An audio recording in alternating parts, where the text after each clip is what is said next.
Hannah Brooks had always thought of Jake Mercer, her best friend's brother, as the overprotective older brother, the kind who glared at any guy who looked at his little sister Lily for too long. At 18, Hannah had known Lily since middle school, and by extension, Jake had always been around, lurking in the background like a shadow.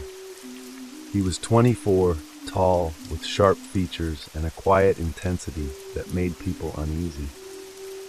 But Hannah had dismissed it as just Jake being Jake. It started with small things.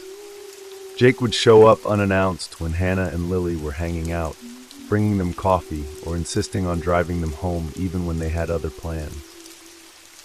He'd linger a little too long in doorways, his dark eyes fixed on Hannah in a way that made her skin prickle. Once, when she was staying over at Lily's, she woke up in the middle of the night to find her bedroom door slightly ajar, just enough to see the silhouette of someone standing there, perfectly still.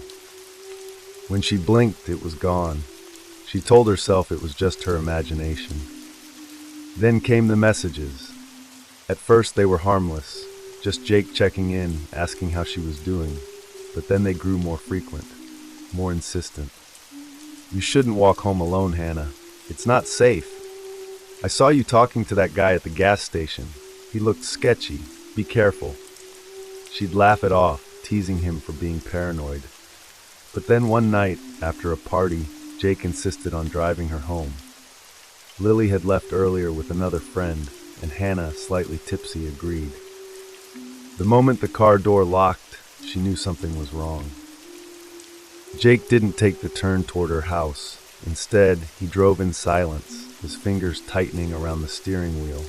Hannah's stomach knotted. "Jake, where are we going?" He didn't answer. She reached for her phone, dead.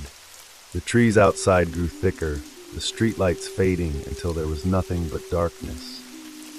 When the car finally stopped, they were in front of a rundown house she didn't recognize. Jake turned to her, his face eerily calm. "You'll be safe here," he said.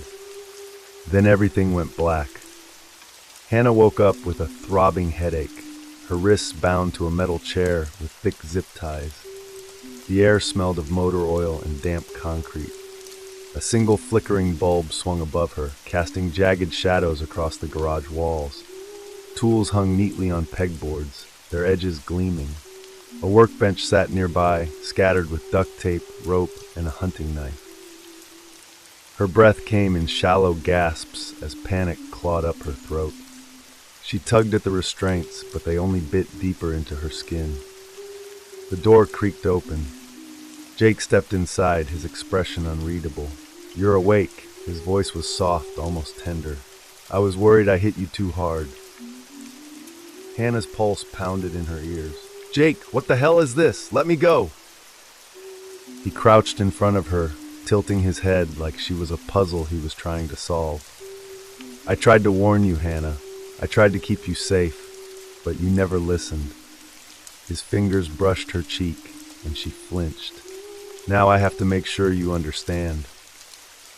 Her stomach lurched. "Understand what?" "That you're mine." What followed was a nightmare of twisted logic and terrifying intimacy. Jake wasn't just a kidnapper. He was a man convinced he was saving her, from bad influences, from reckless decisions, from herself. He brought her food, stroked her hair, whispered about how much he cared, all while she sat trapped in that chair, her muscles screaming from hours of immobility. But Hannah wasn't helpless. She studied him, learned him. Jake wasn't just obsessive, he was narcissistic. He needed to be admired, needed to believe he was the hero. So she played along. "You're right," she whispered one night, her voice trembling. "I never realized how much you cared, how stupid I've been." Jake's eyes lit up. "You see it now?" She nodded, forcing tears. "I was scared before, but I think I get it." It worked. Slowly his guard lowered. He untied her to let her stretch, though he never let her out of his sight. She pretended to accept his rules, his touches, his sick version of love, all while searching for an escape. Then came her chance. One evening, Jake left to get groceries, locking the garage behind him. But he'd grown careless. The hunting knife was still on the workbench. Hannah's fingers shook as she sawed through the zip ties. Blood trickled down her wrists, but she barely felt it. The moment she was free, she bolted for the door, only to find it dead-bolted from the outside. Her heart hammered. Think. The garage window, small, grimy, but possible. She dragged a toolbox beneath it, climbing with desperate strength. The glass shattered as she kicked it out, slicing her leg. She didn't care. She was halfway out when headlights cut through the dark. Jake was back. Their eyes met through the windshield, his face twisted in rage. Hannah screamed and threw herself through the window, hitting the ground hard. Pain exploded through her ribs, but she forced herself up, sprinting into the woods. Branches lashed at her skin. Behind her, she heard the car door slam, then footsteps, fast, gaining. "Hannah!" Jake's roar echoed through the trees. She sobbed, running blindly, her lungs burning. A ditch sent her sprawling into mud. She scrambled behind a fallen log, pressing a hand over her mouth to silence her gasps. The footsteps stopped. Then, "I know you're here." Jake's voice was chillingly close. "You can't hide from me." Hannah squeezed her eyes shut, praying he wouldn't see her in the dark. A twig snapped right beside her. Hannah's breath came in ragged, silent gasps as she crouched behind the fallen log, her body trembling with exhaustion and terror. The woods were too quiet. No birds, no wind, just the heavy, suffocating silence of a predator closing in. "Hannah!" Jake's voice was soft now, almost sing-song, like he was coaxing a scared animal out of hiding. "You're hurt. I can see the blood. Let me help you." Her leg burned where the glass had sliced her, the warm trickle of blood sticky against her skin. She pressed her palm harder against her mouth, willing herself not to make a sound. A crunch of leaves. Closer. Pause. She dared to peek. Jake stood just feet away, his head tilted, listening. Moonlight cut through the trees, glinting off the knife in his hand. His expression wasn't angry anymore. It was worse.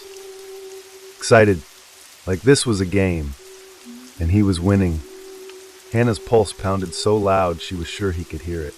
She had one chance, one desperate move.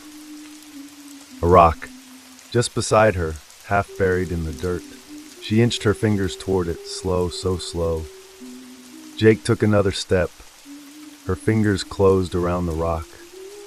Now, she lunged up and hurled it with all her strength, not at him, but into the trees behind him. The second it crashed through the branches, Jake spun toward the noise. Hannah didn't wait. She bolted. Branches whipped at her face. Roots snagged her feet. But she didn't stop. She could hear Jake's roar of fury as he realized the trick, his footsteps thundering after her. Faster. Then a road. Just ahead, through the trees. The car's headlights cut through the darkness. Hannah screamed, waving her arms wildly as she stumbled onto the asphalt. The car screeched to a stop, the driver's door flying open. "What the hell?" She didn't let the man finish. "He's going to kill me," she sobbed, clawing at the passenger seat. The driver, a middle-aged man with wide, startled eyes, looked past her just as Jake burst from the tree line, his face twisted in rage. That was all the confirmation he needed. "Get in." Hannah barely had the door closed before the car lurched forward, tires screaming.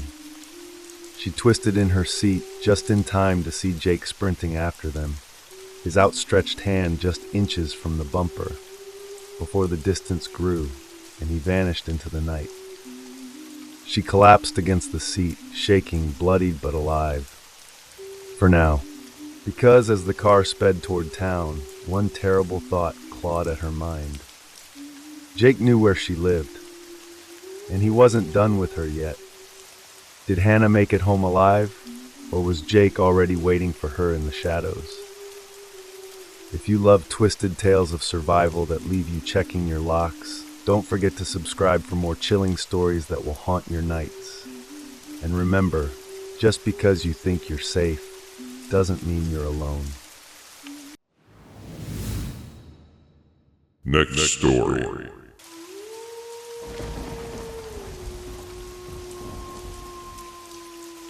Amanda Winters was 22, a college junior studying early childhood education. She had a quiet, predictable life, one built around her studies, late-night essay sessions, and a part-time job babysitting for the Harper family every weekend. The Harpers lived in a quiet, tree-lined suburb just outside of town. Classic white picket fence perfection. Jason and Lila Harper were warm, friendly people who appreciated Amanda's dependable nature and how well she got along with their 2-year-old daughter, Lily.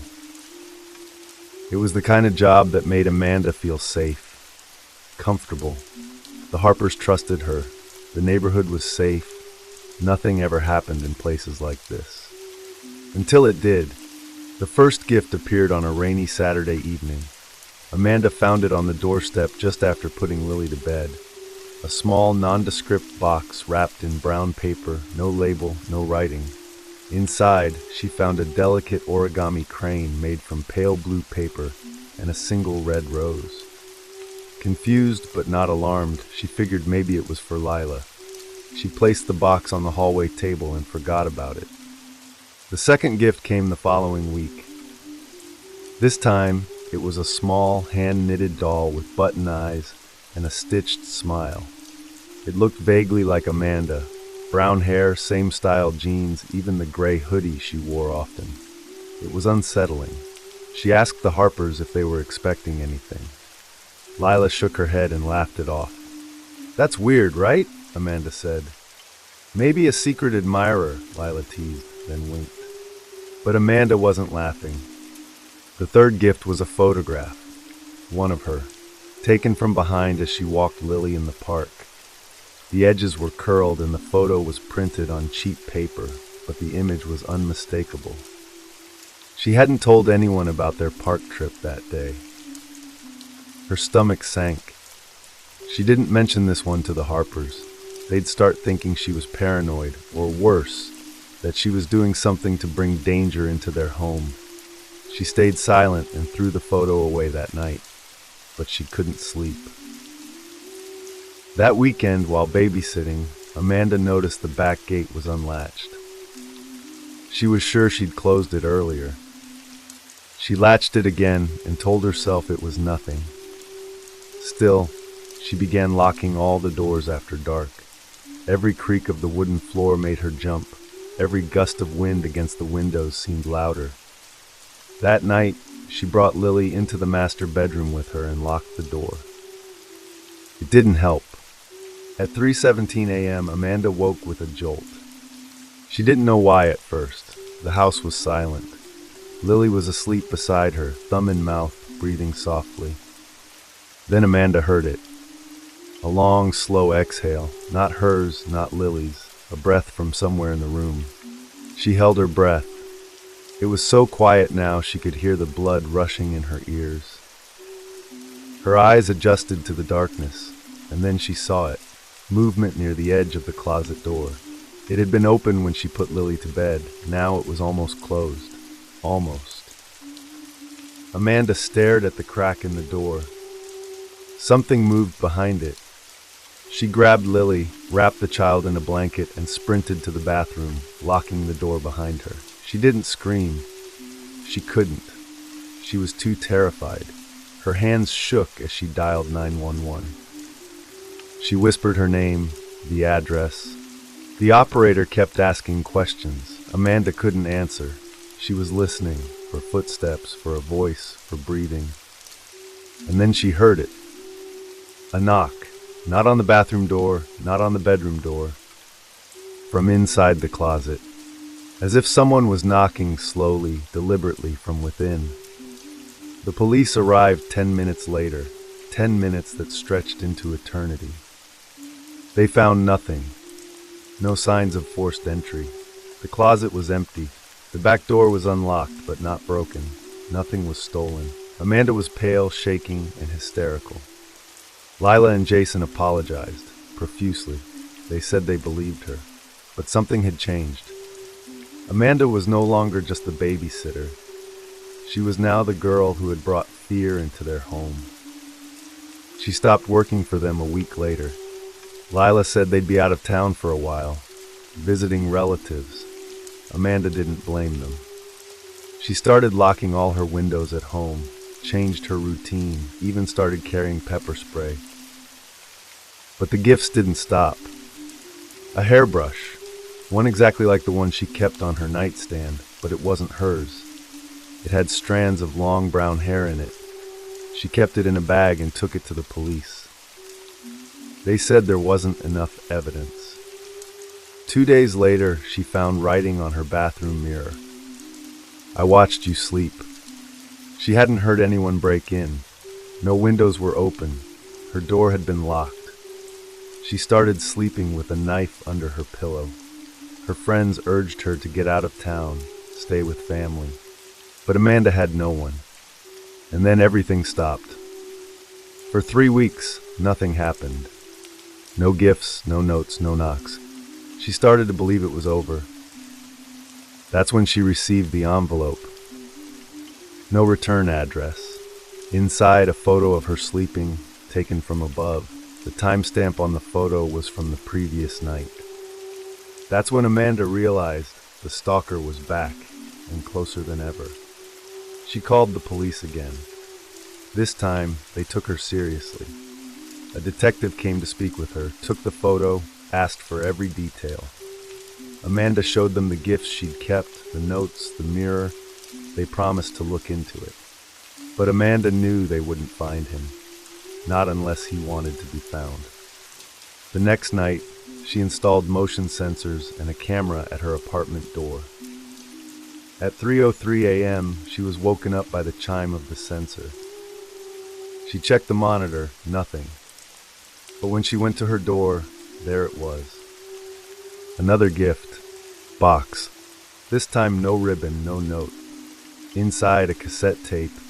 Amanda didn't own a cassette player, but the local library did. She borrowed one and played the tape in a small private study room. At first static, then breathing, then her voice soft, muffled. "Good night, Lily." The sound of a child's laughter. Then silence. Then a man's whisper.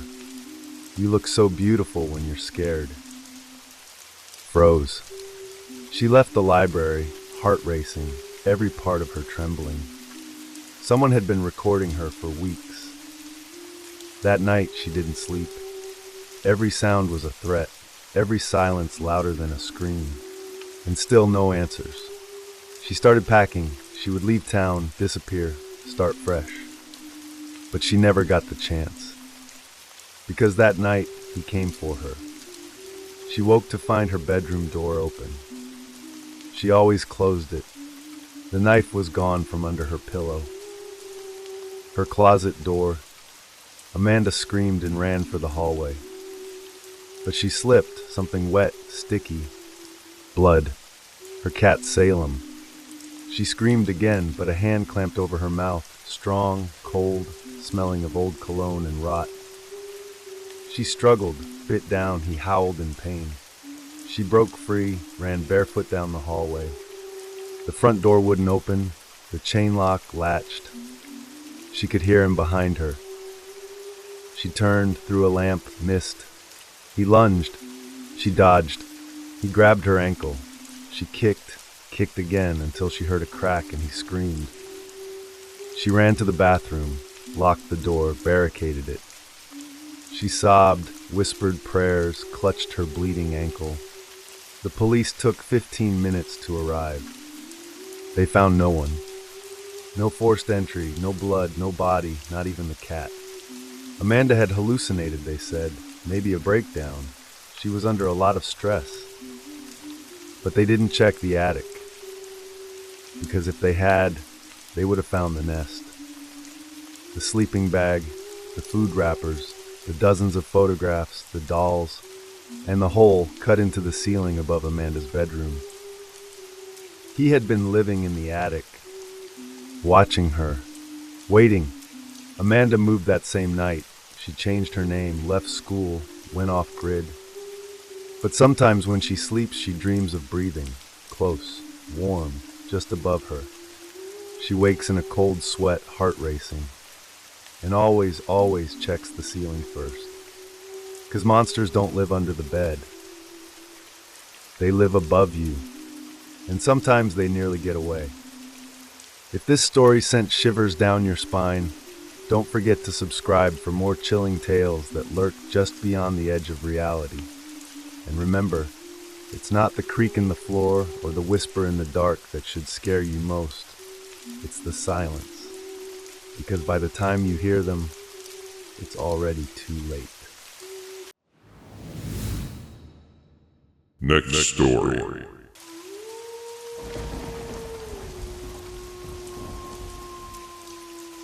Nina Flores had always believed that ambition would be her ticket to a better life. At 29, armed with nothing but a borrowed Canon and a dream that barely paid rent, she had spent years photographing cheap weddings, abandoned motels, and dusty town fairs, hoping for a breakthrough. So when the email came in, subject line reading, "Assistant Opportunity, Work with Vincent Graves," it felt like the universe had finally smiled upon her. Vincent Graves, the Vincent Graves, the reclusive artist known for his stunningly dark portraits, the kind that seemed to peel back the soul of the subject, exposing something raw, broken, and terrifyingly real. He was a myth in the art world, and here he was, offering her a chance. The email was brief and formal. He needed an assistant for an upcoming series titled Flesh and Light, paid generously. Only condition, discretion. No social media, no visitors, no questions. It should have been a red flag. But to Nina, it was a dream. She packed her battered duffel bag and drove 3 hours into the thick woods of Ashmere County, where Vincent's studio supposedly stood. As she drove, the world outside grew more isolated. Gas stations abandoned, phone signal flickering, the road narrowing into a single-lane path eaten by towering pines. A place forgotten by time. At dusk, she finally arrived. The studio was a monstrous old building, once an asylum, now repurposed, or perhaps just repainted. Ivy crept up its stone face like veins, the windows blacked out, the door an iron slab that moaned as it opened. Vincent Graves greeted her himself. He was older than she expected, mid-50s, hair like smoke, eyes cold and analytical. His handshake was dry and clinical. His smile never reached his eyes.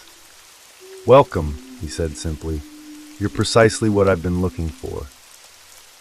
Nina felt a thrill at those words, and somewhere deeper, an unease she immediately smothered. Inside, the air was heavy with chemicals, photographic solvents, and something else metallic she couldn't place.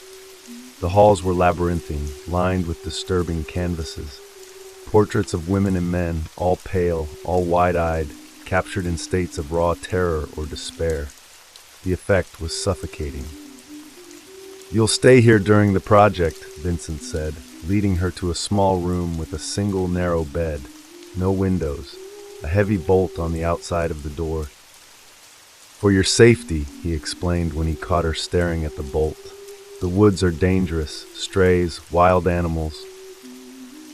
Nina laughed nervously. She was already too far in to back out.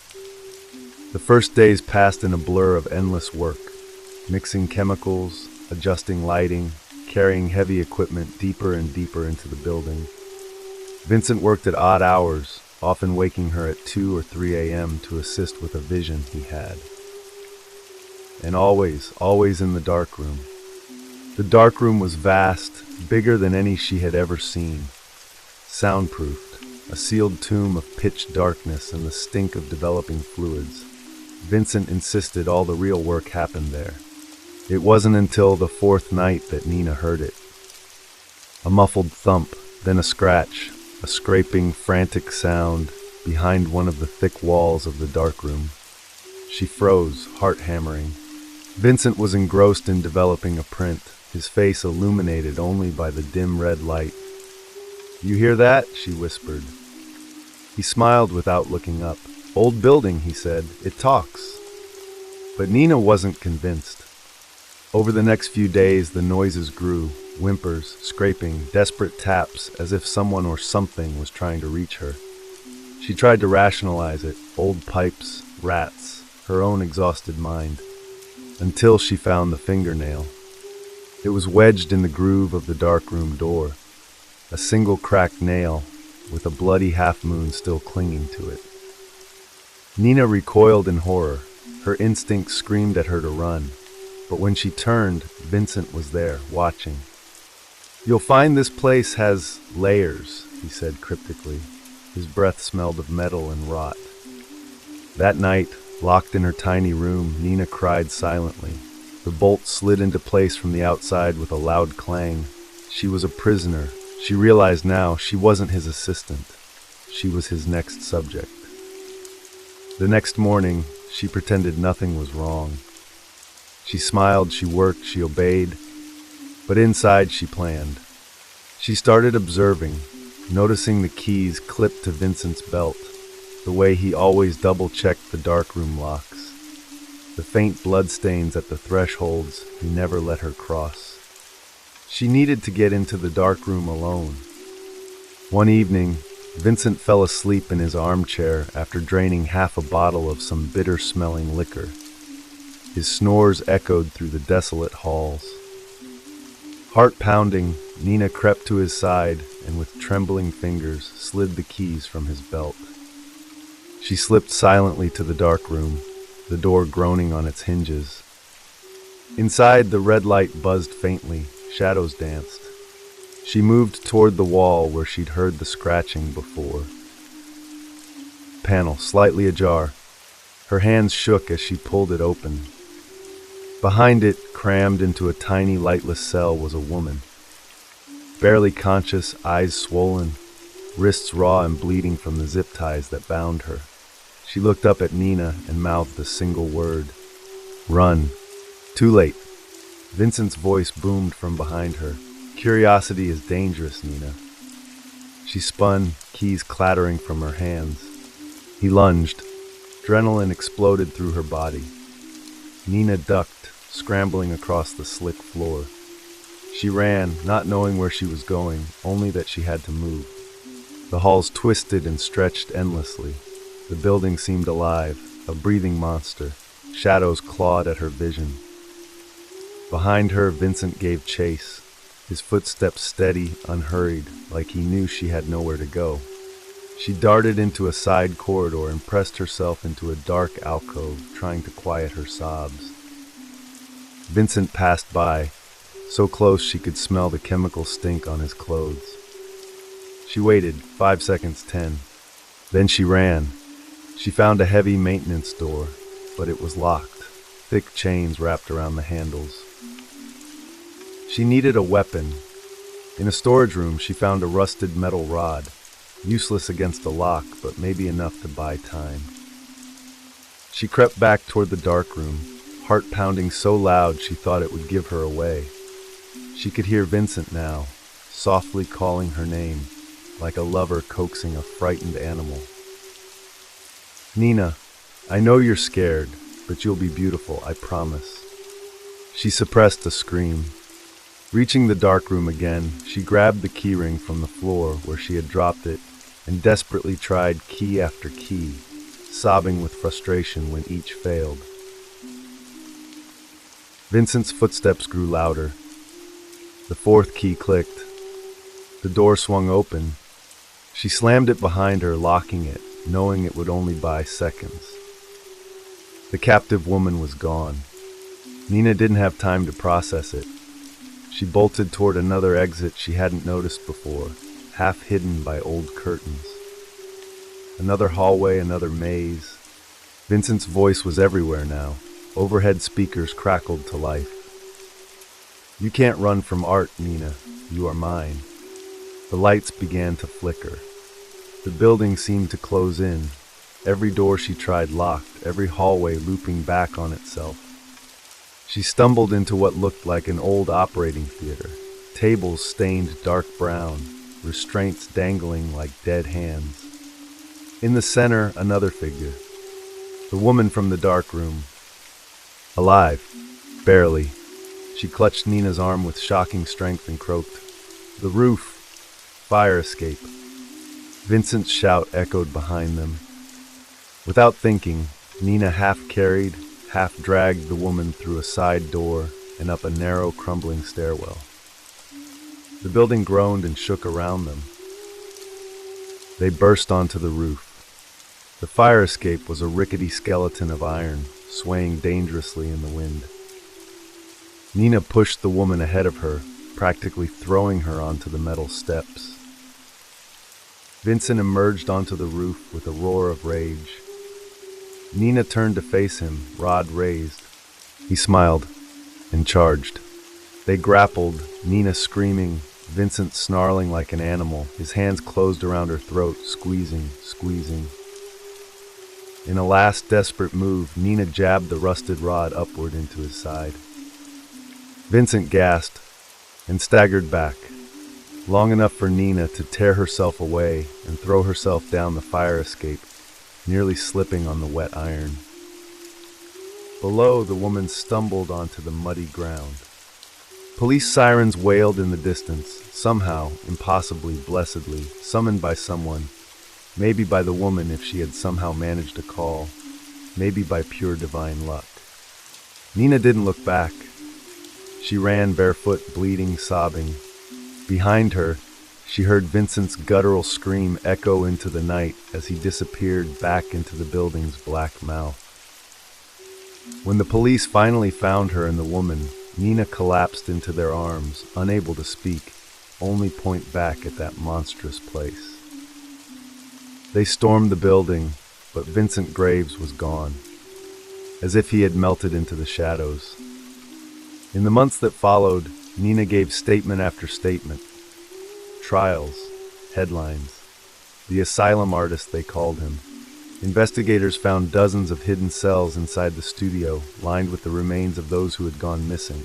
Models, assistants, wanderers. But Vincent Graves was never found. Some nights when the wind howls and the trees moan outside her tiny apartment, Nina still swears she hears his voice. Whispering from the darkness, "You're beautiful, Nina, just one more shot." Next story.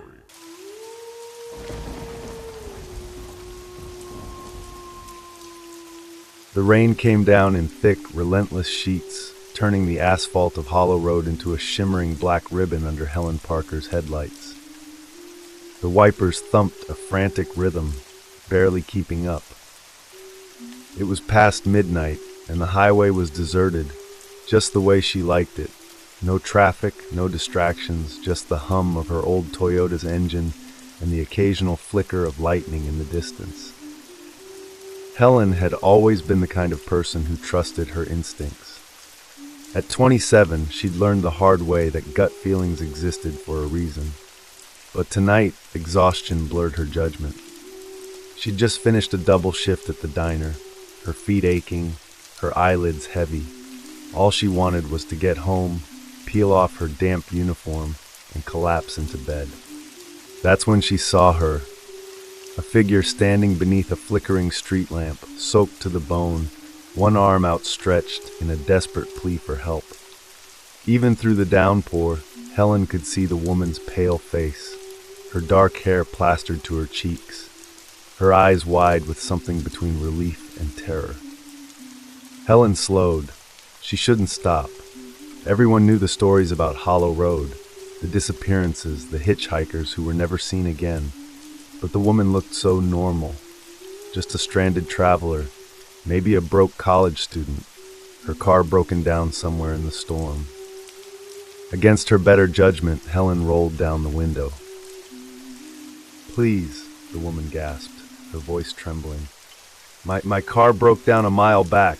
I've been walking for an hour. Can you just take me to the next gas station?" Helen hesitated. The woman's hands were shaking, her lips blue from the cold.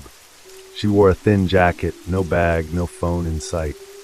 Something about her seemed off, but the storm was getting worse, and leaving her out here felt cruel. "Get in," Helen said finally. The woman, Lila, she introduced herself, sagged into the passenger seat with a shuddering sigh. "Thank you," she whispered. "You have no idea how long I've been out there." Helen turned up the heat, watching Lila from the corner of her eye. The woman was rubbing her hands together, her nails bitten down to the quick. There was a faint smell clinging to her, something metallic like wet pennies. "So, where's your car?" Helen asked, trying to sound casual. Lila's fingers stilled. "Just back there. Engine gave out. I think it's the alternator." Helen nodded, but the explanation felt flimsy. If her car had broken down, why hadn't she called for help? Why was she just standing there in the middle of nowhere? The silence stretched. The rain drummed harder. Then Lila shifted in her seat, and Helen caught it. The glint of something tucked into the waistband of her jeans. A knife? A phone? Her pulse kicked up. "You okay?" Lila asked suddenly, tilting her head. Her voice was soft, but there was something underneath it, something calculating. "Yeah," Helen lied, "just tired." A beat passed, then Lila reached into her pocket. Helen's breath hitched. But all Lila pulled out was a pack of gum. "Want one?" Helen forced a smile, "No thanks." The road ahead was swallowed by darkness, the trees pressing in on either side like silent watchers. Helen's fingers tightened on the wheel. She needed to get this woman out of her car. Now. "There's a gas station about 5 minutes up," she said, her voice too bright. "I'll drop you there." Lila didn't answer. Helen glanced over and froze. Lila was staring at her, not at her face, at her throat, and she was smiling. It wasn't a friendly smile. "Actually," Lila murmured, "I think we should take a detour." Helen's blood turned to ice. "What?" Lila's hand moved fast, too fast. The glint Helen had seen earlier was a knife, and now it was pressed against her ribs. "Turn left at the next road," Lila whispered, "or I'll gut you right here." Helen's mind screamed. This wasn't happening. This couldn't be happening. But the blade bit deeper, and she had no choice. She turned left. The road narrowed, the trees closing in like prison bars. The headlights illuminated a dirt path, overgrown and unused. Helen's hands shook. She was being taken somewhere no one would hear her scream. "Why are you doing this?" she choked out. Lila's laugh was a soft, chilling sound. "Because you stopped." Ahead, a decrepit farmhouse loomed out of the darkness, its windows boarded up, its porch sagging. A single rusted swing creaked in the wind. Helen's breath came in short, panicked bursts. This was it. She was going to die here. But then a miracle. A deer bolted across the road. Helen jerked the wheel on instinct, sending the car skidding. The knife nicked her side as Lila lurched, her head smacking the window. Helen didn't think, she moved. She wrenched the door open and ran. The woods swallowed her whole. Branches clawed at her arms, roots tripped her, but she didn't stop. Behind her, Lila's scream tore through the night. "You bitch, I'll find you!" Helen sobbed, her lungs burning. She didn't know where she was going. She just knew she couldn't stop. Because if she did, the woman with the knife would catch her. And then the real nightmare would begin. Helen's legs burned as she crashed through the underbrush, her breath ragged, her heart slamming against her ribs. Every snap of a twig, every rustle of leaves sent fresh terror shooting through her. She could still hear Lila behind her, boots pounding the earth, her voice a venomous hiss cutting through the trees. "You can't hide from me, Helen. I know these woods better than you." Helen whimpered, pressing a hand to her bleeding side where the knife had grazed her. The pain was sharp, but fear drowned it out. She needed to think, needed to survive. The abandoned farmhouse was long out of sight, swallowed by the forest. The storm had eased, but the air was still thick with moisture, the moon a pale, sickly glow behind the clouds. Helen's clothes clung to her, heavy with rain and sweat. She crouched behind a fallen tree, trembling, straining to listen. Had she lost her? Then a twig snapped. Helen's breath caught. Too close. She dropped lower, her pulse roaring in her ears, footsteps slow, deliberate. Come out, Leela sang softly. Helen squeezed her eyes shut. Don't make a sound, don't move, don't breathe. A flashlight beam cut through the darkness, sweeping over the trees. It passed inches above Helen's head. She bit her lip hard enough to taste blood. Then, miraculously, the footsteps faded. Helen didn't wait, she bolted. She ran blindly, branches whipping at her face, her shoes slipping in the mud. She didn't know where she was going, only that she had to put as much distance between herself and that thing with Lila's face as possible. Then headlights. A road. Helen sobbed in relief, stumbling toward the pavement. Maybe someone would see her. Maybe she could flag down a car. A hand clamped over her mouth. Helen's scream was muffled as she was yanked backward into the trees. Shh! A man's voice whispered in her ear, his breath hot and rancid. You're gonna ruin the game. Helen thrashed, her vision blurring with tears. No. Lila wasn't alone. The man, tall with a jagged scar across his cheek, dragged her deeper into the woods, his grip bruising. Helen kicked, twisted, but he only laughed, low and cruel. Feisty, I like that. Lila emerged from the shadows, her knife glinting. Told you I'd find her. Helen's knees gave out. This was it. She was gonna die in these woods, and no one would ever know what happened to her. But then a sound. Car engine. Lila's head snapped toward the road. Someone's coming. The man cursed, shoving Helen to the ground. Keep her quiet. Leela pressed the knife to Helen's throat. Make a sound and I'll slit you open right here. Helen trembled, tears streaming down her face. The headlights grew brighter, closer. This was her only chance. She had to take it. With a desperate scream, Helen threw herself forward, knocking Lila off balance. The knife grazed her shoulder, but she didn't stop. She ran. Stop her! Lila shrieked. Helen burst onto the road just as the car screeched to a halt. A man jumped out, middle-aged, bewildered. What the hell? Help me! Helen sobbed, collapsing against him. They're trying to kill me!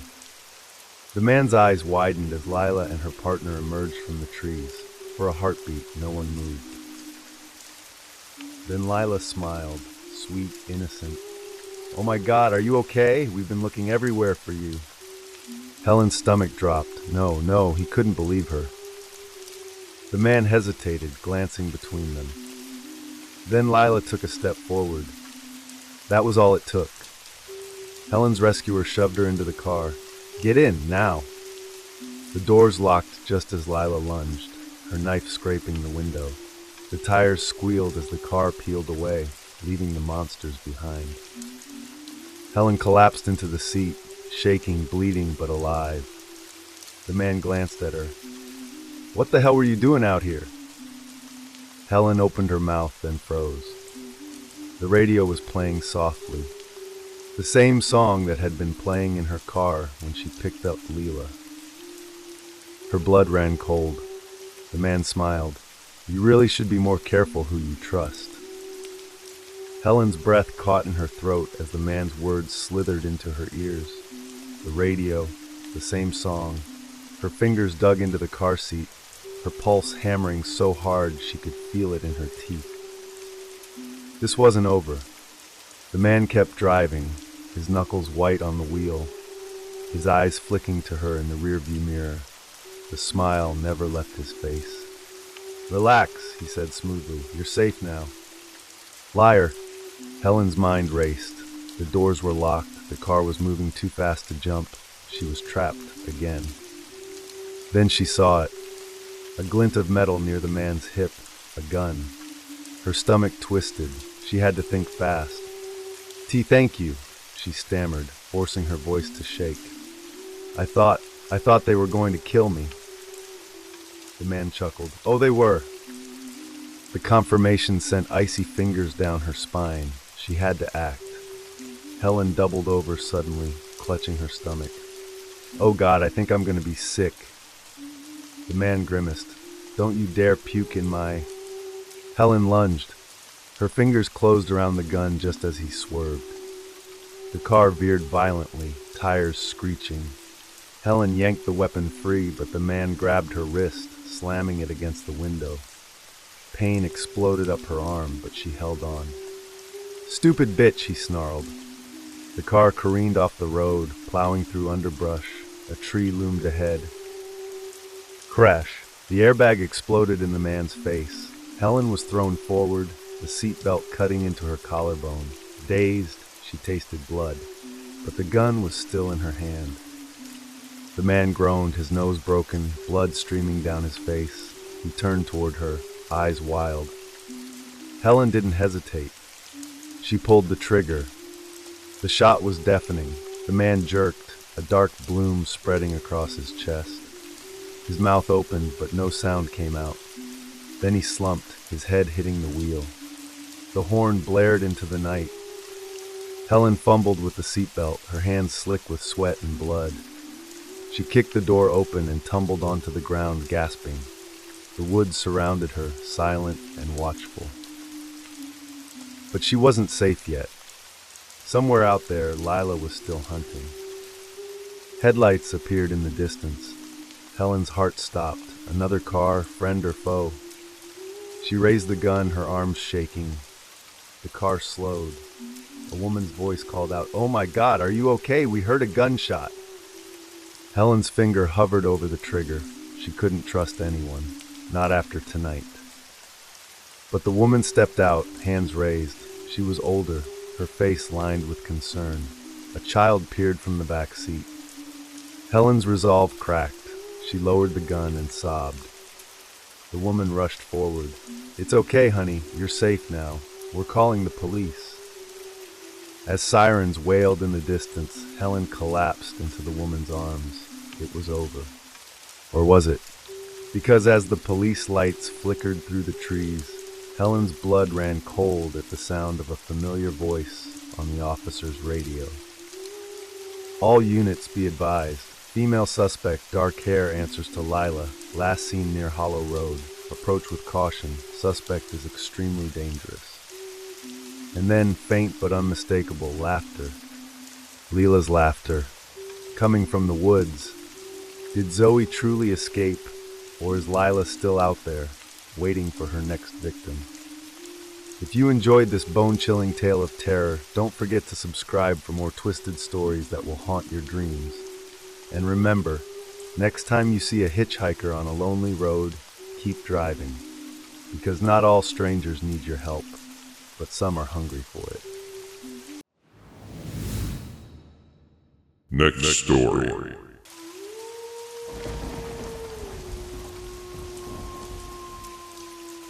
The sky was a dull shade of gray that morning, the kind that hangs heavy with anticipation, like the world itself was holding its breath. Clara Bennett sat at her kitchen table, nursing a cup of lukewarm coffee. Her small one-story home on the edge of Park Ridge Estates, an unnervingly quiet suburban neighborhood, was sparsely furnished. A few photographs hung crooked on the walls, mostly of Clara in uniform, and an old television buzzed quietly in the background. It had been 8 months since she left the Marines, discharged honorably after a classified operation overseas went wrong. Since then, Clara had retreated into solitude. No visitors, no friends. The neighbors often whispered about the quiet girl in the corner house, but Clara liked it that way, peaceful, predictable. That was until the McCarthys moved out. 3 weeks ago, a new tenant took over the house next door, a man in his late 40s, maybe early 50s. Tall, thin, always dressed a little too neatly, hair combed back to a military shine. Clara didn't catch his name the first time they met, and he didn't offer it. He just nodded, smiled too long, and said he was glad to be somewhere clean. From the moment he arrived, something about him didn't sit right. At night, Clara would catch glimpses of movement in his backyard at hours no one had business being outside.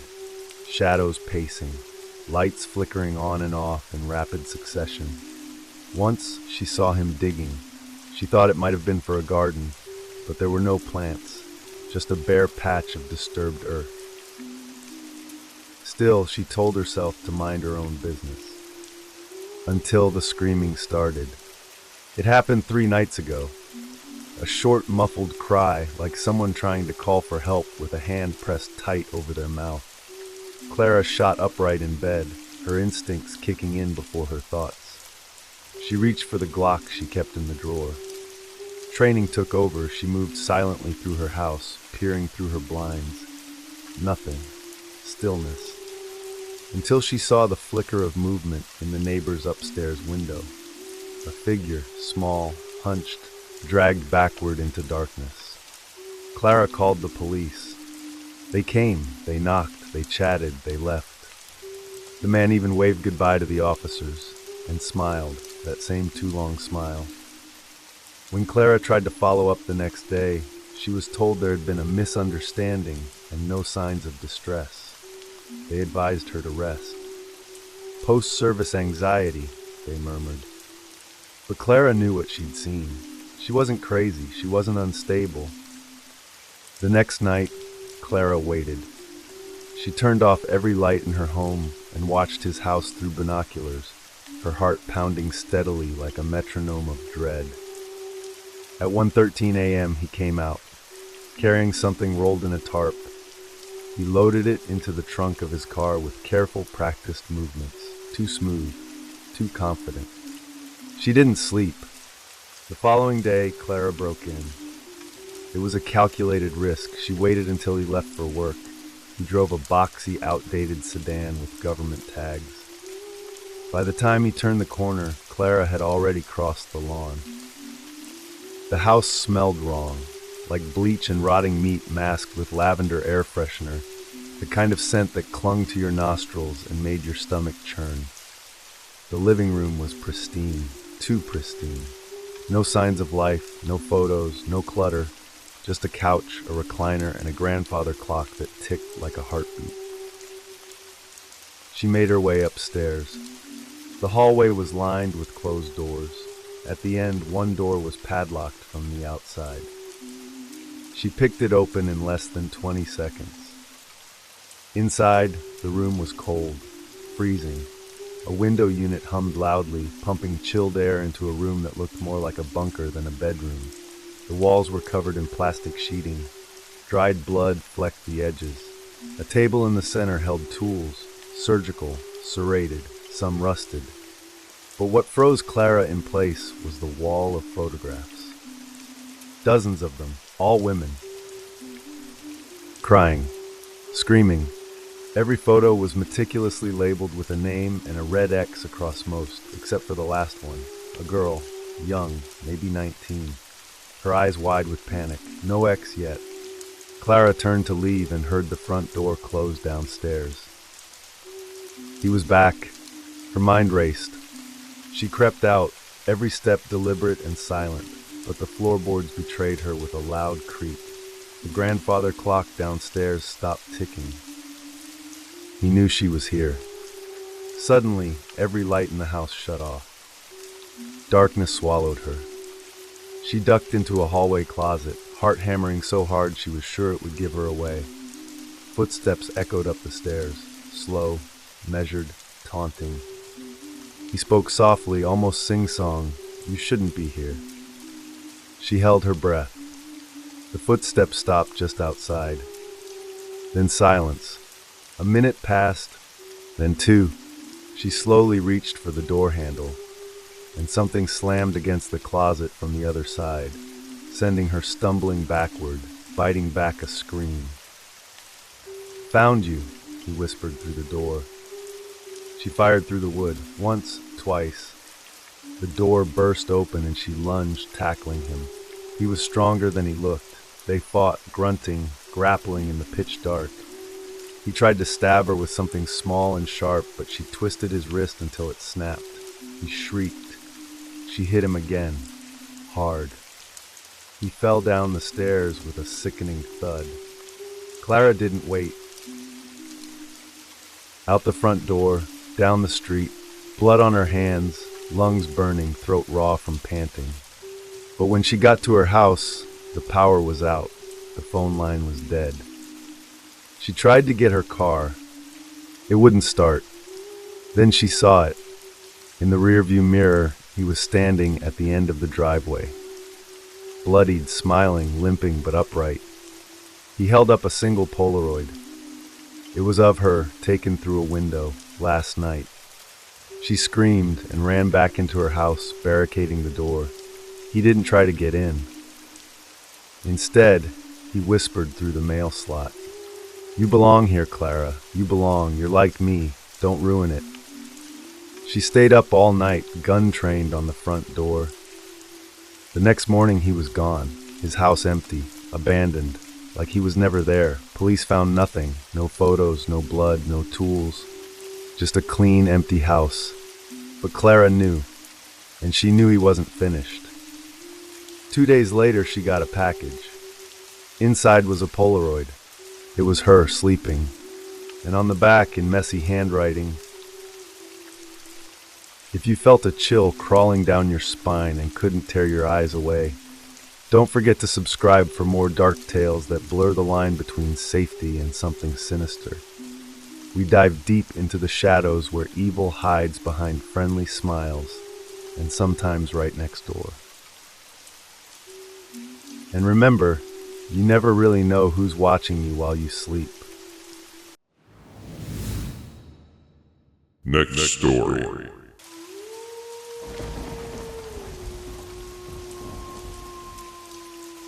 The rain hadn't stopped for hours. Sheets of water lashed against the cracked windows of the Ridgeway Inn, a forgotten roadside motel that had long since slipped through the cracks of tourist maps. Nestled between dense pine woods and an empty stretch of highway that curved like a serpent through nowhere, it was the kind of place that people passed without a glance, or ended up at by mistake. Mia Rodriguez didn't believe in fate. She believed in poor choices and worse timing. At 28, she was stuck in a small town where opportunities dried up quicker than puddles in the desert, stuck in a job that barely paid for her crumbling apartment, and most of all, stuck on the graveyard shift at the Ridgeway Inn. The front office was a yellow-lit box of flickering fluorescents, peeling wallpaper, and an old coffee maker that hissed like it resented still being alive. Mia sipped the lukewarm brew and stared at the reception desk monitor. Nothing but static, again. Storms messed with the signal constantly out here, and tonight's storm was angry. Thunder boomed like falling boulders, and wind screamed through the surrounding pines. Mia glanced at the clock, 2:13 a.m., another dead hour in a dead-end job. Until the door creaked open. She looked up. A man stepped inside, shaking water from a dark coat that clung to his lean frame. His face was sharply cut, handsome in that unsettling way models in noir films were. Eyes a little too observant, smile a little too practiced. "Rough night," he said with a chuckle that barely touched his eyes. Mia gave a cautious smile. "Storm's been going since sunset. You caught the worst of it." "I was hoping to find shelter before it hit harder." He leaned on the counter, dripping water. "Any vacancies?" "All of them," she muttered, pulling out the logbook. "Most people steer clear when it storms, especially out here."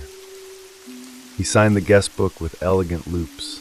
Name Daniel Blake, no address listed. "I'll take room 6 if that's all right," he said, smiling again.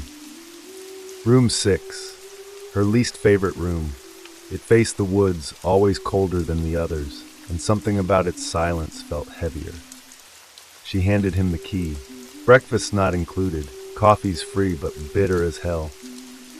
Daniel gave a mock salute and disappeared into the storm. The door clicked shut, and for a moment Mia just stood there.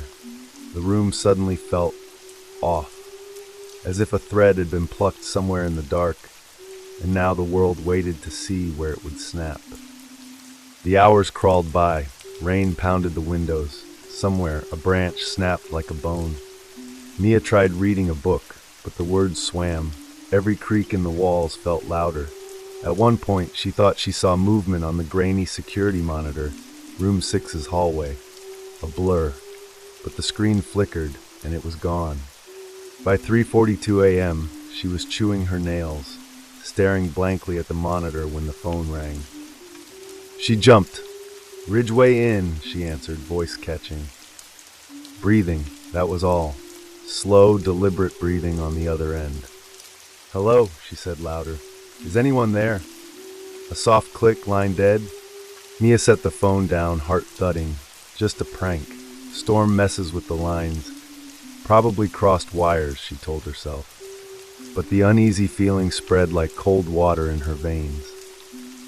She glanced out the window. Nothing but darkness and trees. Her hand hovered over the radio, about to call the night security, except they'd quit 2 weeks ago.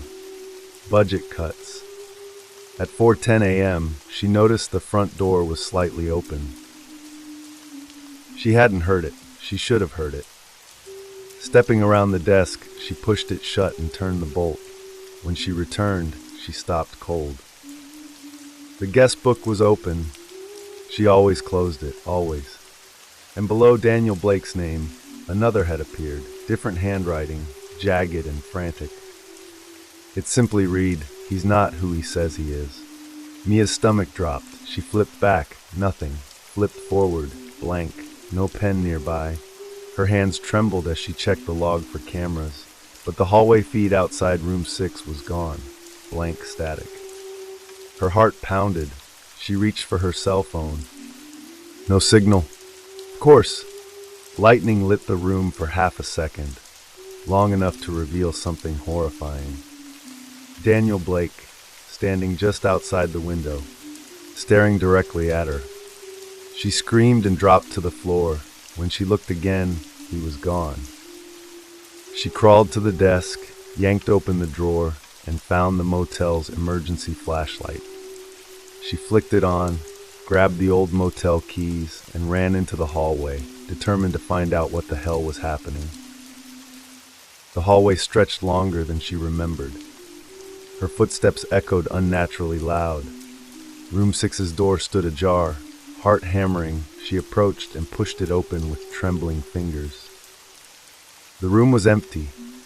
Neatly made bed, no luggage, no wet clothes, no signs anyone had ever been there. Except on the mirror in something red, not blood, maybe lipstick, scrawled across the glass, "I watched you sleep." Mia stumbled back, stifling a scream. She turned and bolted back toward the office, but the hallway light above her burst in a pop of sparks. Darkness swallowed her, then footsteps behind her. Fast. She ran, twisting corners blindly, screaming for help. No one answered. She ducked into the linen closet and slammed the door shut, covering her mouth to keep from sobbing out loud.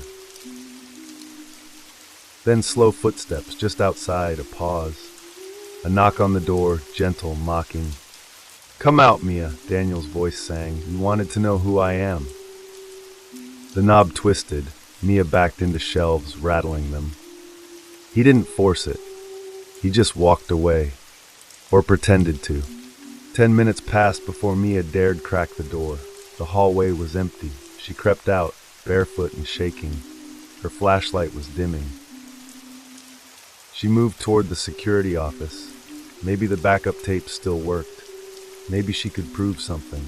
But the room was locked. And when she used the master key to open it, she gasped. All the monitors were smashed, except one. It played a looping video of her, sleeping. Different nights, different angles, even in her apartment. She dropped the flashlight. It rolled, casting spinning shadows on the walls. He'd been watching her for weeks. She turned to run and crashed into him. Daniel, smiling. In his hand, Mia screamed, twisting away, slicing her arm in the process. She kicked him hard in the knee and ran, blood slicking her hand. She turned corners blindly, heart in her throat. Found the fire escape, bolted down into the rain, into the woods behind the motel. Branches tore at her skin, mud sucked at her shoes. She heard him behind her, calm, steady steps, whistling, like this was a game. And to him it was. She tripped, fell, sobbed, crawled. A hand grabbed her ankle. She kicked again, and he let go. She ran again, barefoot now, until a faint light appeared through the trees. A road. Headlights. She burst out of the woods, bloodied and wild, throwing herself in front of a pickup truck. It screeched to a halt, the driver jumping out, shouting, calling for help. Police came. She was safe. She thought. They searched the motel. No sign of Daniel Blake. No fingerprints, no belongings, not even his name in the guest book, just her handwriting. The tapes, the knife wound on her arm, brushed off as self-inflicted in a state of panic. They chalked it up to stress, isolation, hallucinations maybe. She moved, changed jobs, started therapy. But some nights, she still gets phone calls. No voice, just breathing. And sometimes when the rain hits the windows just right, she sees him again, smiling from across the street. Waiting, watching, and she knows deep down he almost had her. And he's not done yet. If you enjoyed this chilling tale and want more spine-tingling stories like it, don't forget to hit that subscribe button, give the video a like, and turn on notifications so you never miss a nightmarish moment. And remember, sometimes the scariest monsters are the ones that watch in silence. Next story.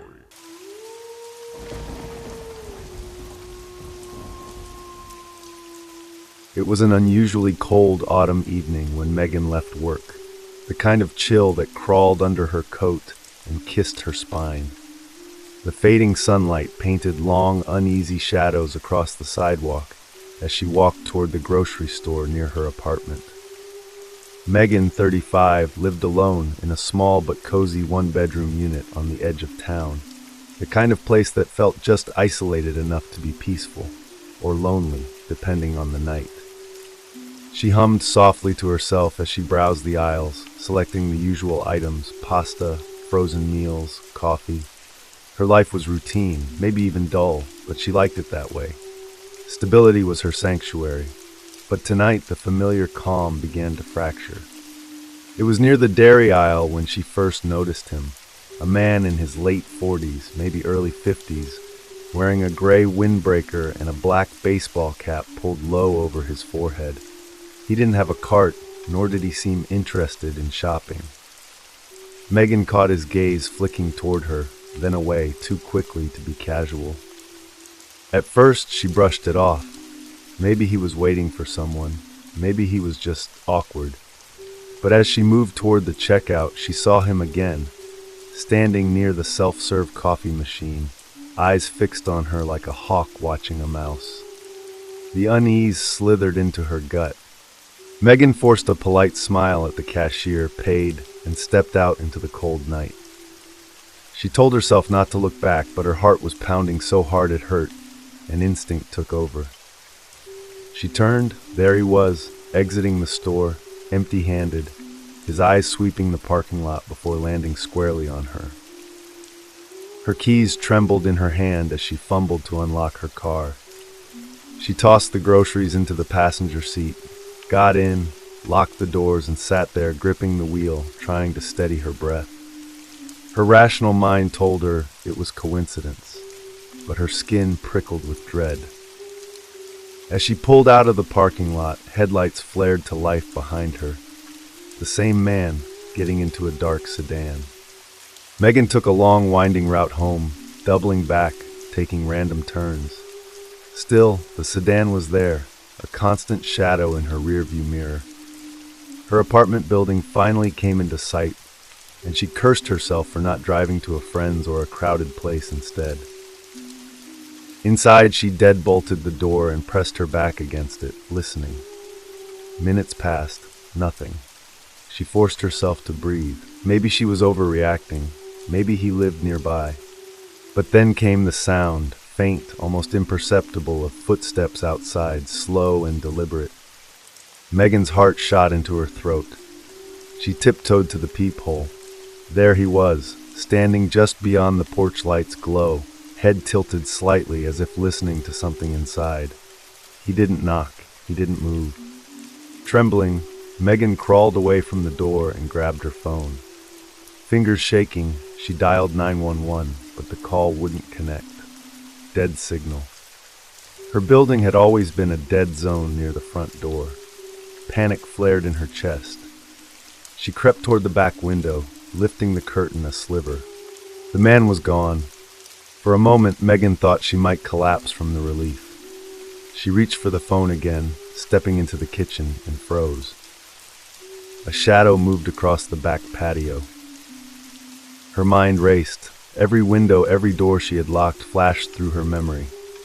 Had she secured the back? Did she check the patio door? She couldn't remember. She crept toward the sliding glass door, breath caught in her throat. Her fingers reached for the lock, but before she could touch it, the handle on the other side twitched. Megan let out a strangled gasp and bolted, stumbling over the coffee table. She crawled behind the couch, clutching the phone to her chest, whispering a desperate prayer for the signal to return.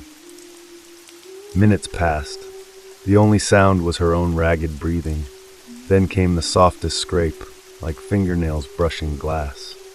A surge of terror sent her sprinting to the bedroom, where she slammed the door and shoved a chair under the handle. Her fingers found the window latch, but outside she saw him, standing in the shadows, watching. Megan collapsed to her knees, a sob tearing from her throat. She was trapped. Suddenly, headlights flared through the window, a car pulling into the lot. The man disappeared like smoke. Megan waited, barely daring to breathe. When she heard the distant sound of a neighbor's door shutting, she cracked open her bedroom door and crept to the front window. The dark sedan was parked at the edge of the lot, engine idling, lights off. The night stretched on like a nightmare. Hours seemed to pass. Then, in the dead silence, the doorknob rattled. Megan clapped a hand over her mouth to stifle a scream. She backed away, trembling so hard her teeth chattered. Suddenly, a loud bang on the door. She fell to the floor, crawling under the kitchen table, heart battering her ribs. The banging stopped. Footsteps moved away. Megan stayed there until the sky began to lighten, a faint blue creeping into the black. She dared to peek outside. The car was gone. Her body shook as she unlocked the door, peeking into the morning quiet. The world seemed unchanged, as if the night had been a hallucination. But when she stepped outside, her blood turned to ice. Carved into her front door, deep and deliberate, were two words. Next time. Megan's breath hitched. She stumbled backward into her apartment, locking the door again.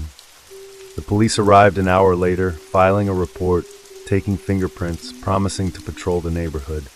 But deep down, Megan knew they were too late. She moved out a week later. But sometimes, when she lay awake in the small hours of the night in her new apartment across town, she swore she saw headlights idling outside. She swore she saw a shadow slip through the alley. She swore she felt eyes on her back as she rushed up the stairs. And sometimes, just sometimes, when her phone flickered with a dead signal, she heard the softest scrape at the window. If you were chilled by Megan's terrifying night, don't forget to subscribe for more spine-tingling true crime tales that will haunt your thoughts long after the screen goes dark. And remember, sometimes the ones who vanish into the night aren't gone. They're just waiting, watching, biding their time for next time. Until next time, lock your doors, Check your windows, and whatever you do, don't look back. Stay safe.